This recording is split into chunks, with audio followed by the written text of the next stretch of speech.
Okay, so let's jump right in. We're going to start with a pretty strange clue from the world of media, one that might just point to a massive system of control that's hiding in plain sight. And believe it or not, it all kicks off with a Lego cartoon. So what is this first clue? Well, picture this. You're scrolling online and you come across a video explaining some really complex geopolitical event. But it's not a news report or a detailed analysis. It's a Lego animation. Yeah, actual toy bricks being used to break down international conflicts. And look, this isn't just some funny meme, right? It raises a really serious question about how information is being packaged for us. Why are the most critical global issues being simplified, dumbed down to the level of a kid's playroom? The source material we're looking at suggests this is a deliberate dumbing down of information. But what does this simplification actually achieve? And maybe more importantly, who does it serve? The answer might lie in the very tool we all use to think, language itself. And that, right there, brings us to the concept of language. The argument being made here is that the way we think is fundamentally shaped and maybe even limited by the words we actually have available to us. This slide just lays it out so clearly. One of the speakers in our source material pointed out that colloquial English can be, a comparatively poor language. While English speakers have one single general word for snow, some indigenous languages have over 30. Each one describes its unique color, texture, and even timing. I mean, that's a completely different way of seeing and interacting with the world around you. Now, of course, English serves a hugely important purpose as the world's lingua franca, right? It's the common tongue that connects global business, science, and culture. But the argument here is that this simplified, one-size-fits-all version of the language comes at a cost. And here is the absolute crucial point. This linguistic simplicity isn't seen as just an accident. No, it's a feature. And it's a feature that can be exploited. It can be weaponized to control our understanding, to limit our scope of thought, and to keep conversations stuck right at the surface level. And you can really see the stark contrast with languages like Arabic, where just the juxtaposition of a single word can change the entire meaning of a sentence. This creates all these layers of significance, and it fosters a much more complex, more nuanced way of thinking.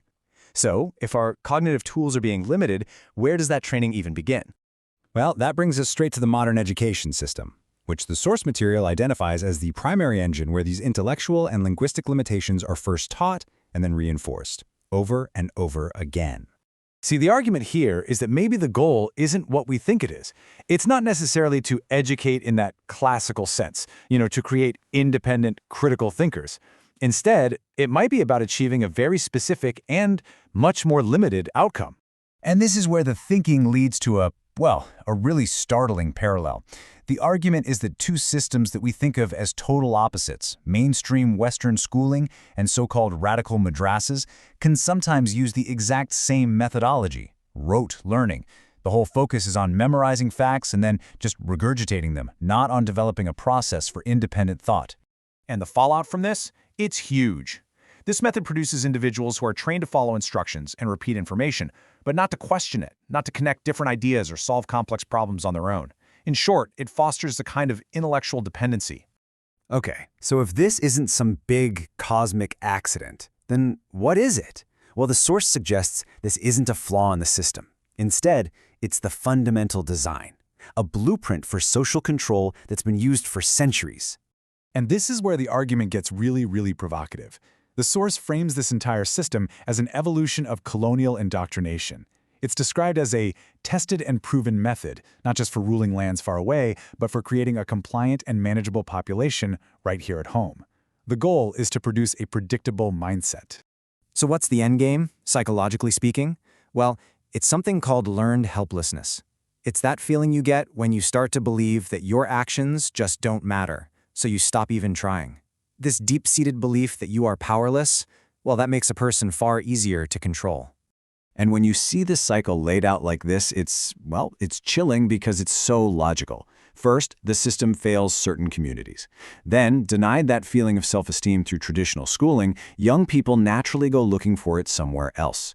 This vulnerability makes them susceptible to radical ideologies, whether it's online or on the street, that promise the very power and respect they were denied. It's a predictable and absolutely devastating cycle. So if that's the system we're supposedly in, how in the world do you break the spell?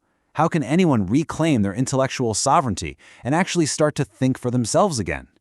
Well, the material we're looking at suggests we need to look back way back to an older model of thinking, the polymath.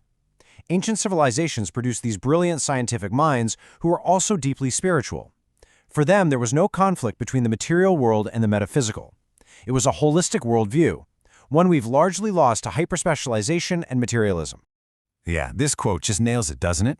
The idea is that reconnecting with this older wisdom, understanding our own internal chemistry and the patterns of history is the real key to unlocking our potential and being able to navigate the future.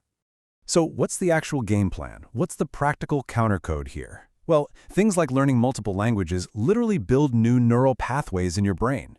Pursuing knowledge across all different fields, that's the polymath mindset, allows you to see patterns that others miss. It's all about actively building the intellectual muscle you need to resist this simplification machine. And that really just leaves us with one last big thought. The tools we are given to think, our language, our education, they don't just describe reality, they actively construct it. And that leaves us with a critical question we all have to consider.